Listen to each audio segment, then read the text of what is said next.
tanto continuidade, aula de fisiologia vegetal, fito-hormônios, hormônios vegetais, iremos estudar agora as giberelinas. As giberelinas, gente, elas foram descobertas no Japão entre os anos de 1926 e 1930.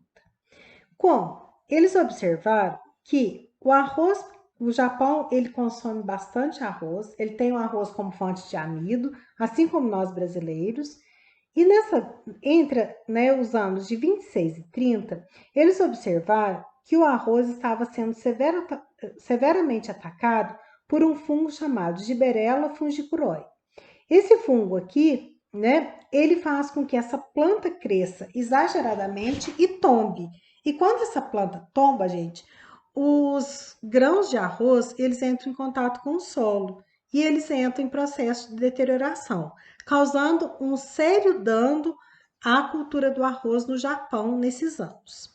Essa doença fúngica, então, fez com que os pesquisadores conseguissem descobrir um hormônio de crescimento que justamente aumentava sua síntese devido à presença do fungo e foi descoberto então as giberelinas, justamente pelo nome do fungo ser Gibberella. A ação das giberelinas é justamente o alongamento celular de caules e folhas, ou seja, enquanto a auxina e citocinina promove a divisão celular, a auxina promove o alongamento celular, tanto de caules quanto de folhas. Então, nós podemos observar aqui num crescimento de plantas que esse alongamento de células é devido à ação das giberelinas, um outro grupo hormonal. Uma outra ação das giberelinas é quanto à germinação das sementes. Então, enquanto os embriões estão protegidos na semente, as giberelinas mantêm com baixa síntese. No entanto, as giberelinas são responsáveis pela germinação. E só para nós lembrarmos, a germinação é a protusão da radícula. Aqui nós temos um exemplo do olho de cabra, é uma árvore nativa da nossa região, utilizada muito em projetos de reflorestamento ultimamente, e eu penso que muitos de vocês conhecem essas sementes aqui. Ela é alaranjada, com halo escuro, preto. E ela é uma semente que demora bastante para germinar. Por volta, gente, de 90 dias. 90 dias para germinar, gente, para emitir a radícula. Por quê? Ela responde muito bem, inclusive, ao tratamento com giberelinas, que favorece uma germinação mais rápida. Então, aqui nós podemos ver o início da germinação, realizada pela ação da giberelina.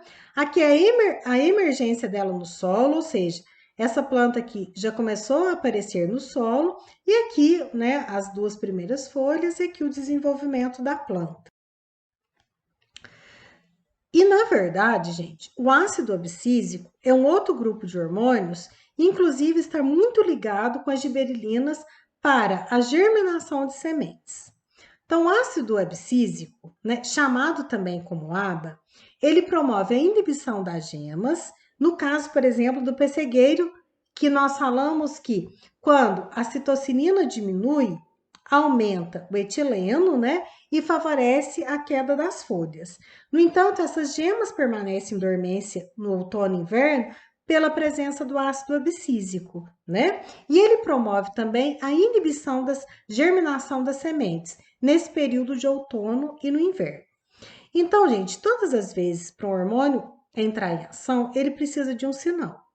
No caso das sementes, como a olho de cabra, uma das condições climáticas essenciais, não só para ela, mas para a maioria das sementes, ou seja, para todas elas, a necessidade de absorção de água. Na verdade, gente, esse termo transdução aqui é um transporte do hormônio.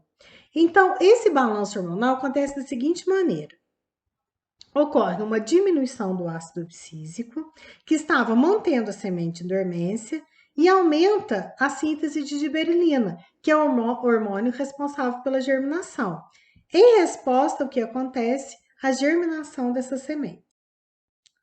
O ácido abscísico também é o responsável pelo fechamento estomático. No entanto, esse fechamento estomático, onde a ação do ácido abscísico, é apenas quando há baixíssimo teor de água no solo. Então, o ácido abscísico que está presente nas raízes, né? Ele imediatamente, e diminui demais a umidade desse solo, imediatamente ele é translocado aqui pelo caule até chegar nas folhas. Quando ele chega aqui nas folhas, ele promove um fechamento estomático. Então, o sinal que a planta recebeu foi baixa umidade do solo. O ácido abscísico que estava presente nas raízes imediatamente foi transduzido, ou seja, transportado até as folhas.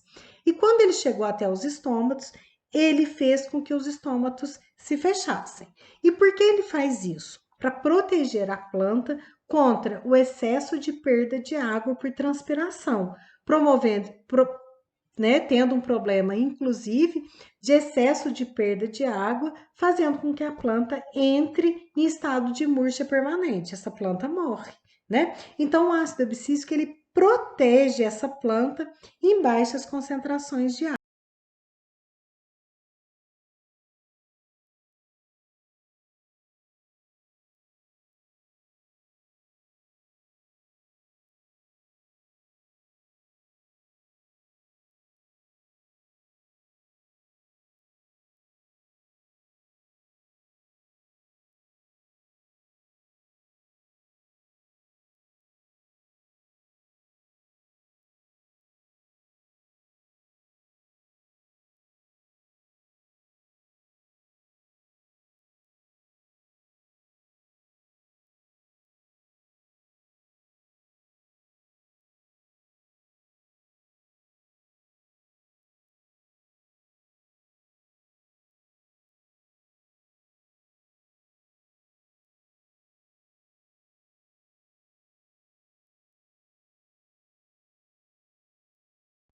Então, nós temos aqui o etileno, promovendo o grande amadurecimento dos frutos, como a banana, o café, o abacate, o caqui, a maçã, né? Inclusive, esses frutos aqui, gente, mesmo após colhidos, eles continuam respirando.